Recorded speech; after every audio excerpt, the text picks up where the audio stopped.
Welcome back to Jessica's Craft Time. My name's Jessica, and today we're working on our chocolate house. That was just the little cabinet we made in the last episodes, and we're going to be getting on and making another display counter. So I hope you're all very, very well. I do apologize. It's been a couple of weeks since I posted one of these, but life has got in the way, and we're back in full swing now. So we're just putting together the counter, and I'm using a tacky glue here. It does hold a little bit quicker than what a PVA glue will, but I did find this little cabinet a little bit difficult to put together because it joins in the middle to give it like that, not an L shape, but goes round a little bit. Things kept falling apart. But that's okay. We worked through it and we got there.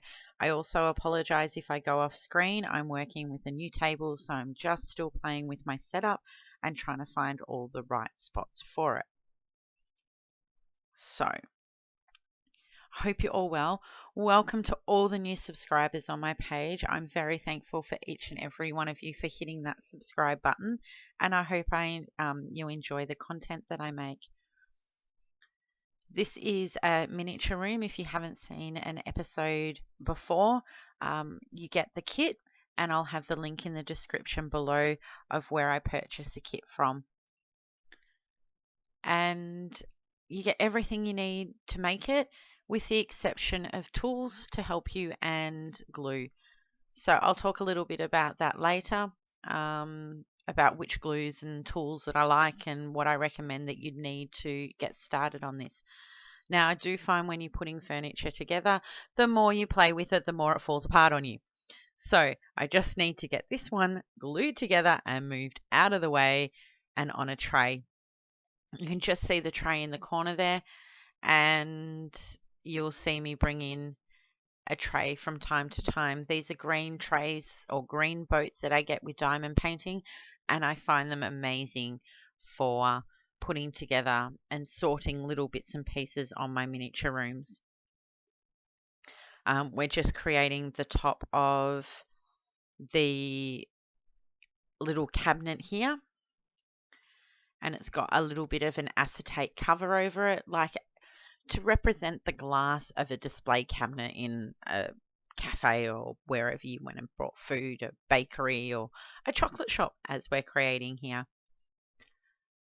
So I'm just using my scalpel just to score a little line along the top, and this will just help fold it at the angle and give you more of a crisp line. If you tried to just bend it round, it wouldn't be crisp. So I've set that aside because we just put the counter together, and I find that if you put them to the side, let them dry a bit so that they're not going to fall apart on you, and then they're a little bit easier to handle. I will come back to them and finish them off, but we'll just keep going with the next one. These ones are like little cupcakes, and I've just used my double-sided tape on the end, and I'm rolling it around a paintbrush. That's just to give the paper a bit of a chance to go round instead of trying to roll a flat piece of paper. I'm using the double-sided tape to stick it down, and the reason I use the double-sided tape is it gives me an instant bond. I'm not having to clamp it or hold it shut while the glue takes effect. So that's how we're doing these ones, and then they've got a little beads that go in the top. I did pre-cut all of my pieces for this episode, and that takes me about an hour to do that. Takes me about an hour to cut all the pieces out, and I do prefer to cut them out before or not so much cut them, but gather all the pieces that I need. And the reason I do that is because you've got lots of little baggies with all your bits and pieces in, and it's just a way that I like to work. So I get all my baggies out, and I get my little green trays, which I have about 10 of them that I use out there, and I sort all the bits, and then I can just grab a tray for each section that I'm working on, and all my bits are ready to go. Now I tipped all of my bits and pieces out into the inside of my tape here, and the reason that I did that is because these, normally with paper I use my double-sided tape, but because it was just a small round section, very hard to put tape on that.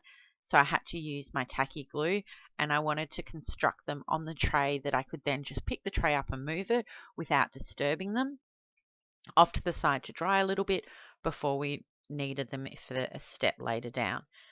So I've just used my tape to contain the beads.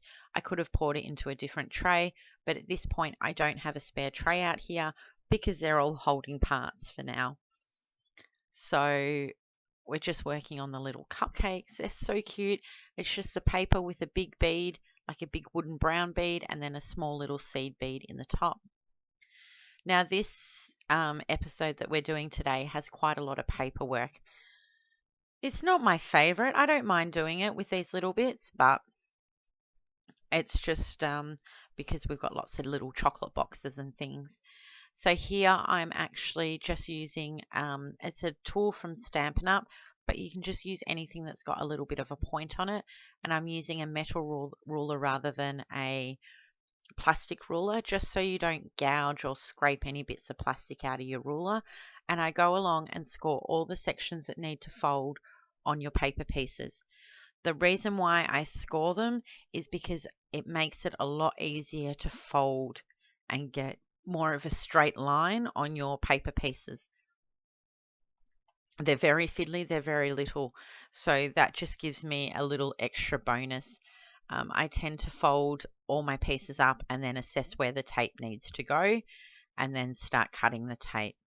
These were tiny little boxes that once they were taped, you were meant to like kind of puff them out at the side, but for the life of me, I couldn't get mine to work. Whether I'd put too much tape and it's stuck on the bottom, I don't know. I'm trying with my tweezers here to puff it out, but it wouldn't work. And in the end, I don't end up putting these on my display case. Whether I will when the whole thing's together is a different story, but at the moment I'm not going to use them. But I didn't know that at this point. So we're just folding, put my tape on. Your tweezers, so these tweezers are tweezers that I got from diamond painting. They have a very sharp point and they're great for getting into little areas, pulling tape off, holding little areas. Now this is a little fiddly little one, so these are little boxes that you just fold together. Yet again, I forgot to score it, so I'm like, damn, go and score. And then it's got like little cookies inside the tray. Now with these cookies, you folded the piece of paper in half and then cut them out so that you had the pattern on both sides of it. What I should have done is I should have actually taped them together before I folded them and then cut them out, because I did have an issue down the track where when I stuck them all in, they popped open and you could see the white behind. Did mean I had to then go back with glue and glue them all together, but that's okay. So talking about glue, there's a couple of glues that I use making my miniature room. You can use like a PVA glue for the sticking the wood pieces together, but I came across this tacky glue and I much prefer it because it is a little bit thicker than PVA. It tends to hold the pieces together a bit better. They just kind of stick a bit better while you're maneuvering. You can still move them around if they're not quite in the same spot, but I find that they dry and hold a bit quicker. The other glue that I use is an E6000 glue. We won't use it in this episode, but I tend to use it when I'm sticking plastic to plastic or metal to plastic, or when I'm using things that are not paper or wood. And then for this episode, we use a lot of it, is our double-sided tape. And I use that for a lot of my paper pieces because it gives me that instant bond. You do need to be a little bit careful that you don't stick the wrong spot. You can see here where you can see the white in between. So that's when I ended up pulling them all out and gluing them separately. So the double-sided tape, the double-sided tape gives you that instant bond, so you do need to be a little bit, careful how you stick things together. There is one other glue that I use. I don't use it a lot. I will use it in this episode. When we stick to the left, you can see that brown paper there. That's the front of the cabinet, and that's the time that I use this other glue. And when I'm sticking like flooring or walls on, and it's a Tombow glue that I use in my Stampin' Up! Card making. And the reason I use that glue over, say, a PVA or a tacky glue, when I'm sticking paper, like a large section of paper, to an area to create a wallpaper or a decoration of some form of carpeting, your Tombow glue won't bubble your paper, so you won't get ridges and bubbles in it. It will stick flat. So they're the main glues that I use in the making of my miniature rooms between all of them. Someone has suggested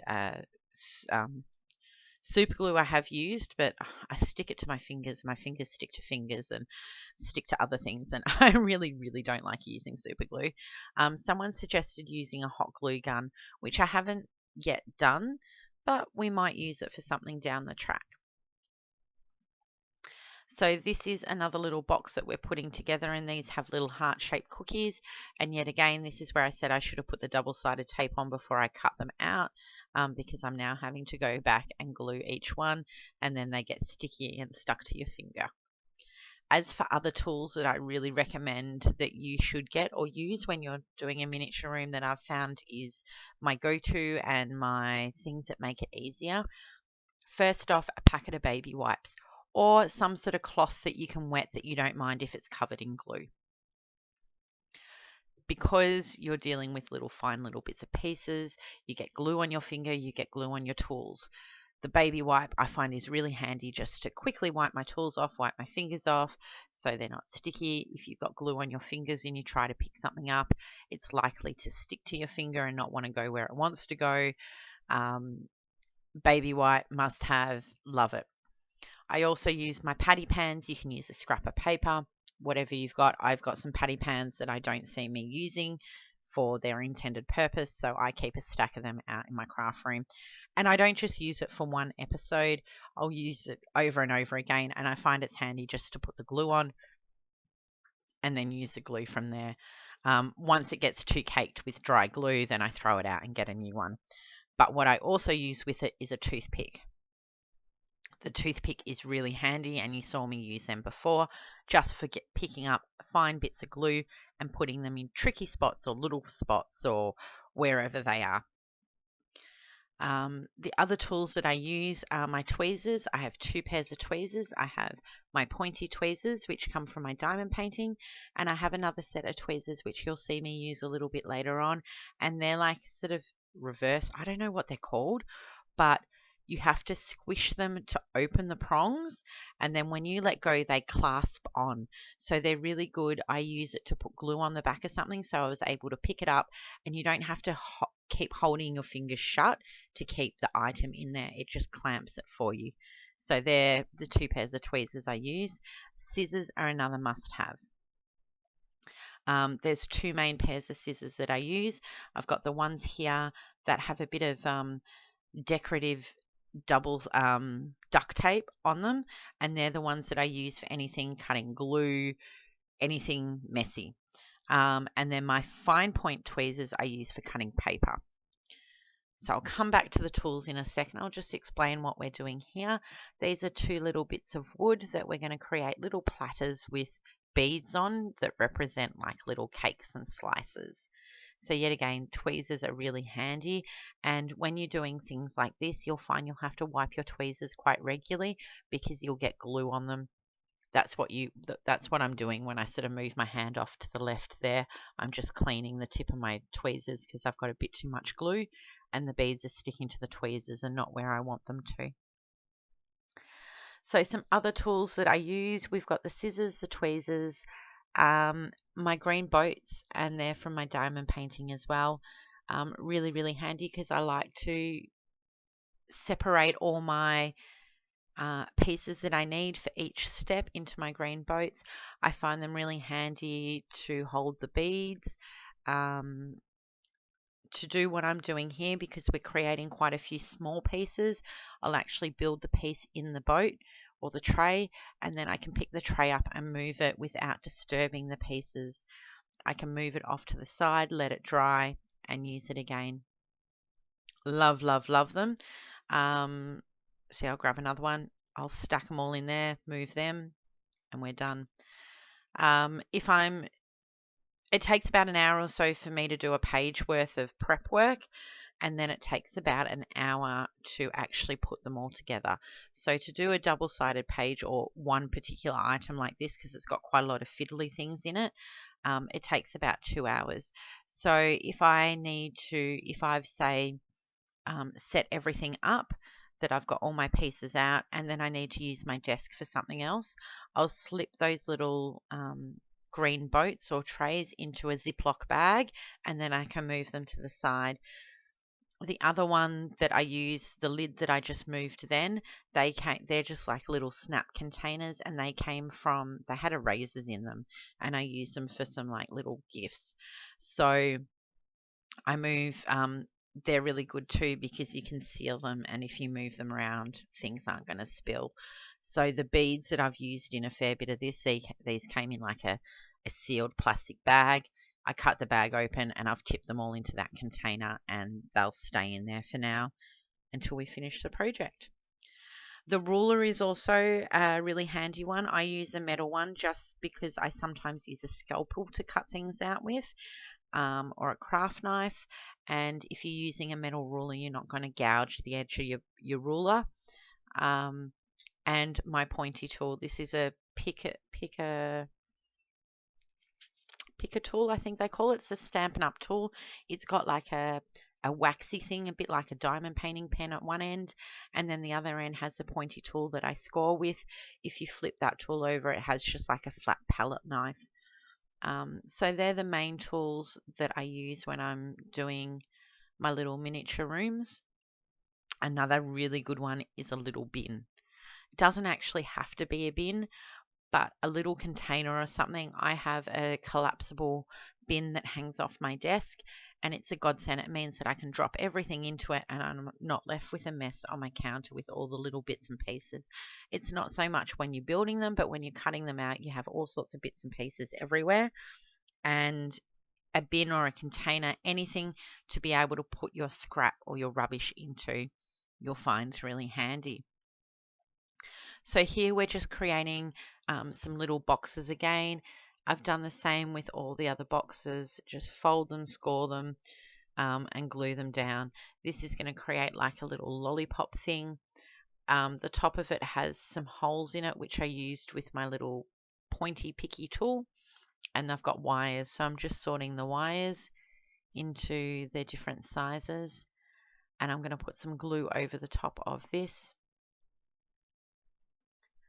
Do remember to put the lid back on your glue. This is why I'm having so much trouble with my glue at the moment. For somehow my lid had popped off, and I blame my son because I fixed one of his toys with it the other day. The lid had popped off and it's a bit dry. So I worked out my holes. I hadn't quite gone aggressive enough, and I've gone back and punched some more holes with this one. So I'm just poking all the wires in, and then we'll get some more glue out and glue all the beads on the top. This one was kind of fiddly. It was a bit hard because the glue stuck to the tweezers and the wires were poking and kept moving around on me. You could potentially possibly put something like a little piece of polystyrene or a little piece of foam, or what's that stuff called they use in floristry? That like you stick the flowers into to stop them moving around. You could put that in the middle of the box and that would work. It doesn't come with the kit, but that would help hold the wires up straight because you've got 9 bits of wire in there in a very small spot and they keep moving around everywhere. I don't think the patty pan and the toothpick is another great one of tools. I can't remember if I mentioned it. I did do a whoopsie. I did already do this voiceover for the entire thing, and I forgot to turn the mic on. So I've had to do it again, and I've forgotten what I've spoken about here and what I spoke about an hour ago when I did it because I was just annoyed. I've tried a different headset than the one that I use in the past because that's my husband's one, and it's just annoying to go and get his headset every time I need to do something. So he's found me another headset, and we'll see how that works for this one. So we're just gluing all the little different beads on the top. We've only got a couple more things to make, and we would have completed our little counter. So I'm excited. The next one, we're building a little cart, and that's going to be fun. Different rooms have different things. So the first room that I created didn't have a lot of the paper craft. It was more building furniture and a bit more with fabrics. I really, really enjoy building the furniture. That's my favorite part of all of it. The last couple I've done have had a fair bit of the paper in it because the last two before this were Christmas ones.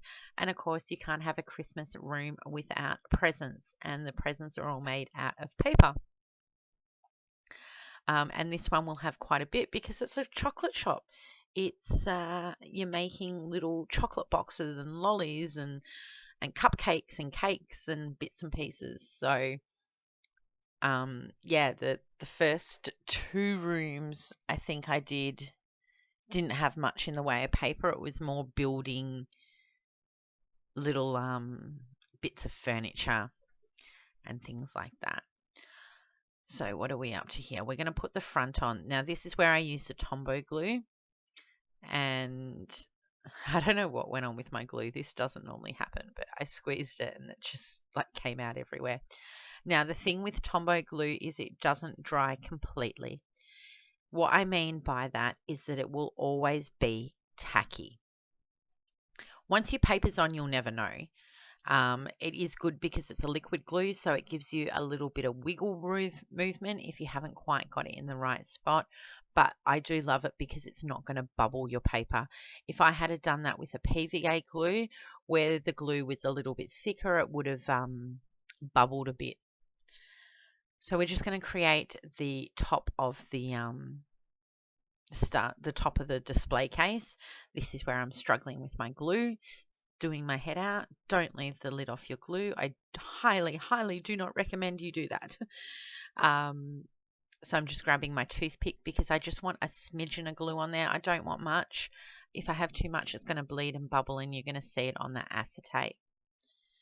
So we're just gluing that on, and yet again, pop it to the side and dry. Go on with something else, and when you come back, it will be a little bit drier.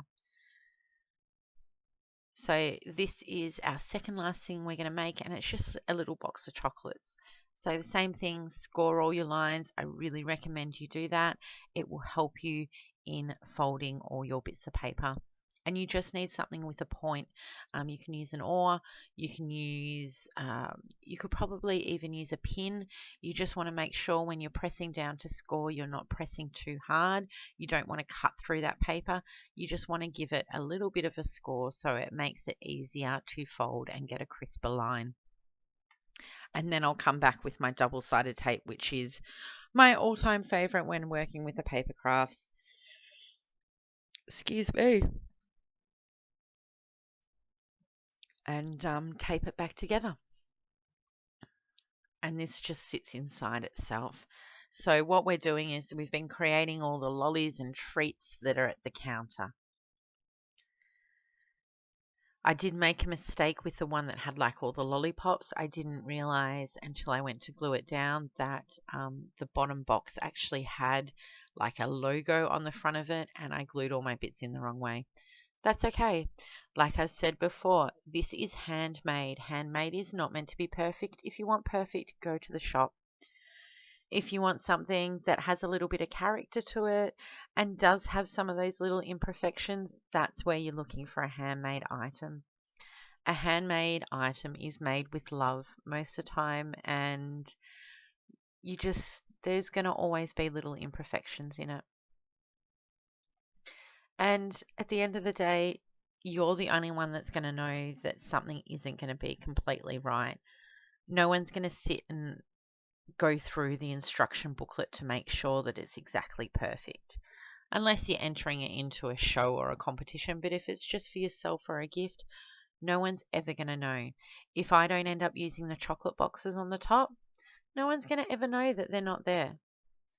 No one, except for the fact of all of you guys watching. And speaking about that, I would like to thank and welcome all my new subscribers. Thank you so much for taking the time to hit that subscribe button. It means the absolute world to me, and I really hope you enjoy all the content that I create. If there's something that you would like to see, shoot me a message down in the comments below, and I'll see if I can make it happen. Now we're on to the bunting. So this is just little triangles folded over a bit of twine. The twine was cut and then separated, so it was a thinner piece. And this is where you need to, when you're cutting things out, think about how they're going to go together down the track, because I cut the first few out and realized that these were going to need to fold over the bunting, which means they needed a fold in the top. It's very hard to fold these little tiny diamonds into triangles. So after cutting the first few, I realized that was going to happen, and I actually folded the paper before I cut it. See, I had to fold one of these. It can be done, but it's just easier to fold it before you cut it. So I'm making 2 buntings. I'm not sure where the second one goes or if we use it. I'll find out later, but I could only see 1 bunting on the counter today, but I didn't follow the exact same pattern as the bunting in the instructions, but I did follow the same pattern when I created my 2, so that the pattern of the flags is in the same order on both of my bunting. I probably need to look through the instructions and see where the other bit of bunting goes, but it's alright, it's made. It can sit there until we need it or don't need it, or I just find somewhere to put it if we don't need it. But I'm pretty sure the instructions called for 2 and there was enough flags for 2. So we'll find out where it goes later down the track. I'm just putting a little bit of glue with my toothpick, scraping up the last of that glue on that patty pan, and folding it over the twine. Yet again, sitting it aside on those boats because they are amazing, and we're done. Now it's time to put it all together. Grab some more of that tacky glue. I have put things on shelves with double-sided tape before, but this one I decided to use the tacky glue, and it was a good thing I did because it gave me an option to move things around when I needed. Now these are the tweezers that I was talking about earlier. They're really good because you don't actually have to hold the piece there. I can just clamp it in there, let go. I'm not sure where I picked them up from. They're just something that I had at home, but I'm sure you can get them from a craft store. And now it's time to decide where everything's going and how we're going to go about putting it together. I grabbed the first little bit and just sort of shoved it on the shelf, and then made sure my little cabinet fitted over the top. I went, oh, I should probably glue that down too. So we glued that one down. Now, when you're doing a whole cabinet, I do recommend that you complete the whole project in one sitting. And the reason I say that is because your glue is still normally tacky a little bit, so it gives you time to maneuver it around. When I got to the second shelf here, my cupcakes were a little bit big and it popped the plastic off the top, but I was able to fix it. If I had waited for it to dry, my cupcakes wouldn't have gone in. So I was able to both push the little bead down into the top of the cupcake a little bit more, as well as reglue or push that acetate on the top down because the glue was still wet. Once things dry, it's a lot harder to fix up any mistakes you might have. So I've almost come to the end. I just want to thank you all. If you're still here, thank you for watching. I do really, really appreciate it, and I really hope you enjoy it. And you jump out and grab your own little miniature room and give it a go. It's daunting when you open that first bag and all these little tiny pieces come out and you're like, what am I doing? But as long as you've got fairly good instructions, then it's easy to follow. You're just following pictures basically, and it tells you how it all goes together. So I do hope you really enjoyed this, and I will see you all next week with making the next item for this miniature room. and we are just cleaning up a little bit. There are my few little extra bits on the side, and there is our counter. Thank you for watching, and we'll see you all next week. Bye.